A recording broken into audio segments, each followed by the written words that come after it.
company that, di ba, fulfills the dreams of our Avon leaders and our Avon representatives. Alam niyo po, whenever I go to Christmas parties, ang natatandaan ko at lagi kong naiisip, di ba, ang ating mga Avon ladies, napakarami yung binipiyo. Tama ba? Ang dami mga deodorant na kinakaskas na yan sa kilikili. Tama? Tama ba, madam?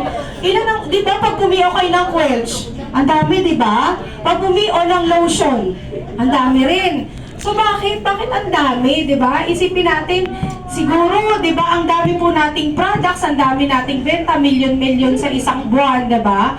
Ang zone po natin, sales, kasama po ang top, at least 22 million in a month, di ba? So, ang dami, isang zone pa lang po yun. Yung mga kaparis ko pong branch development manager sa buong Avon Philippines, 72 kami. So, kung isipin mo, yung 72 na yun sa 20 million na lang, may mas malalaki pa sa atin. Ganun karami ang milyong-milyong binebenta ng mga Avon ladies. Ang dami pala, no, ma'am? Opo, pero alam nyo, sa totoo lang, when we think about it, we don't measure the success of the company for 46 years and how many products we have sold. Hindi ho namin sinasabi na successful yung company kasi ganun karami yung nabenta natin na nabudol natin na Quelch. Tama ba? Ang dami natin nabudol dyan sa Quelch na yan. Hindi lang sa kilikili pinapahid, pati sa paa. Diba? Sino gumagamit ng Quelch sa paa?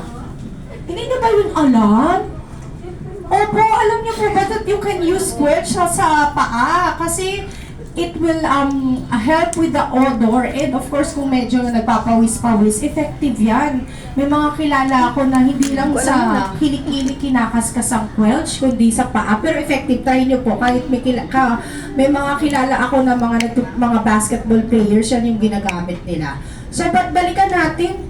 Ganun karami binibenta natin, and we don't measure it on how many products or how many millions we have sold in a month or in a day. Minsan isang araw, 1 milyon, di ba?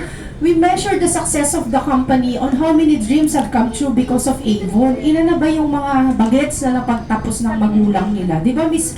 Kasama kaya tago? Tama, di ba? Andiyan yung kanyang mga oo, dahil sa Avon. Sino yan? Patingin nga, nagpaaral ng anak, nakapagpatapos. Mahihain ba yun? Parang hindi naman bagay sa inyo yung mahihain ka. Hindi naman mahihain yung upline nyo. Sino yung nakapagpatapos ng anak din o nakapagpabaon? Patingin nga. O, syempre Diba? Tama. O, diba? Kasi nag-i-Avon ka, may baon yung anak mo. Sino po yung, ma'am, nakabili ako, ma'am, ng bahay, o nakabili ako ng e-bike, wait, anong nabili mo dahil sa Avon? Patingin. Posibleng wala eh. Ang dami yung gamit galing sa Avon. Yung rice cooker nyo. Sige nga, sino may rice cooker galing sa Avon? Diba? Yung yung electric kettle. So we measure the success of the company. Hindi dahil sa tayo po yung nauna, hindi dahil sa tayo po yung matagal na, hindi po ganun. We measure it on how many dreams have come true because of Avon. Ilan po yung naging mas maganda ang buhay, ilan po yung na-empower natin na kababaihan dahil po sa kumpanyang inyong kinalakihan, di ba? Or inyong kinagisnan, di ba? Yun po yung measure of a true success of the company because we remain to be strong and we remain to empower the women na hindi lang po tayo hindi na tayo pang bahay. Tama ba? Pwede rin po tayong maging kaagapay ni Mister sa pagkita ng ating, di ba, pagtaguyod ng ating pamilya. Agree po ba kayo doon? Di ba, maganda lang, hindi ka lang po maganda, meron ka rin pong pinagkakakitaan. Agree po ba kayo doon? Yes. Oo, so yun po yung, that's how we measure the success of the company, on how many dreams have come true because of Avon, how many lives became better because of your Avon business. So, this Christmas, sabi nga natin, Christmas is giving, di ba? Kasi katulad din ng, ano bang meron pag Pasko, di ba? We recall the birth of Jesus sa mga naniniwala na yan ang, but nonetheless, whether we believe it on that or hindi, ako po naniniwala na ang pag may Pasko, may bigayang nagaganap, di ba? So, let's be thankful for all the blessings that we have. Ang good health po is number 1 blessing na ngayon. Tama? Ang mahal magkasakit, di ba? At saka nag-pandemic, tama ba? Eh, buhay pa tayong lahat. Di ba kayo natutuwa nun? Di ba nag-pandemic? Inabot naman tayo lahat ng pandemic, tama? Tama. Anong ibig sabihin pag nandito ka at natapos na yung pandemic? Anong ibig sabihin nun? Bless ka. Blessing? Akala ko masamang damo tayo. Joke lang.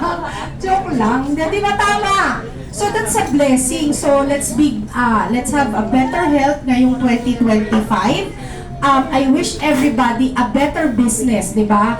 Mapa-Avon man yan or may iba pa po kayong negosyo. Unahin natin yung kalusugan. Ako lagi number 1. Lagi kong wini-wish ang good health. Kasi you can't do anything if you're not healthy.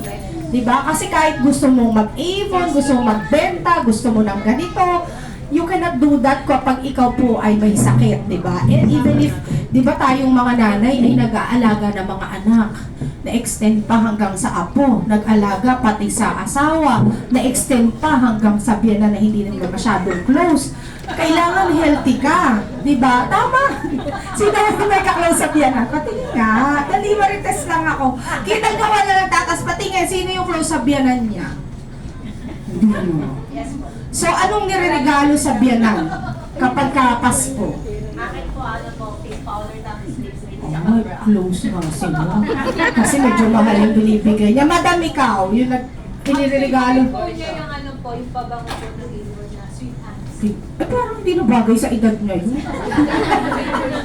Oo, so si Madam, sige. Sino ba yung isa? May nagtaas dito. Close din daw sa biyanan. Yung nandun ba yun? Saan? Ayaw na magsabi. So, pag close sa atin ng biyanan natin, di ba niriregaluhan natin na medyo yung mga medyo pricey natin na products. Pero kapag hindi masyado, sinasabi natin out of stock na yung anyo. Tapos sasanay, wala na out of stock na yung anyo na yan eh. So, bigyan mo na lang ng purge na naman yan. Diba? But nonetheless, di ba, sabi ko nga, we measure the success on how many dreams we need to be healthy, and of course I wish everybody a better 2025. Sana po mas marami tayong kitain sa ating pagninegosyo. Maraming salamat po for supporting our branch, Santa Ana branch. Meron bang taga-ibang branch po dito? Di, puro tayo ay puro Santa Ana. So thank you so much for supporting Santa Ana branch. And syempre sa inyong mga pagpapasensya sa mga panahon na mahirap pumio, may baha, minsan walang stocks. Maraming salamat po for supporting Avon, and of course, ang isa sa pinakamasisipag ko na sales leader sa branch, si Miss Maribel. Palakpakan nyo naman yan. Alam nyo, kahit nasaan kami, talaga namang napakasipag po. And I hope that mas lumaki pa yung grupo ninyo. You take more, kumbaga, effort in doing your business. Ito po yung negosyo na wala ho kayong ipupuhunan, kundi ho yung dedication nyo and yung tiyaga nyo. Pero other than that, we support you in everything that you do. Maraming salamat po again. Merry Christmas po and Happy New Year to everybody. Thank you.